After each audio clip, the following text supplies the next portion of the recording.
In this tutorial, I am going to show you how to connect CJ Dropshipping to AutoDS.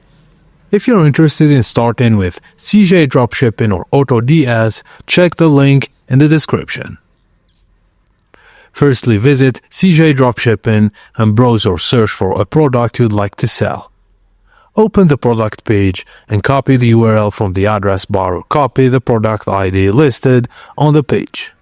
Now log into your AutoDS dashboard and from the left-hand menu, click Add Product.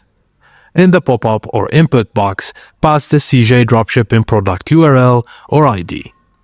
Now choose one of the following options to add it as a draft.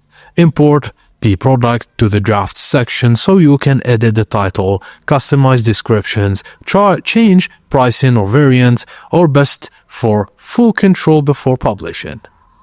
Skip the draft and publishes the product directly to your store. It's ideal for quick listings when you're ready to go live.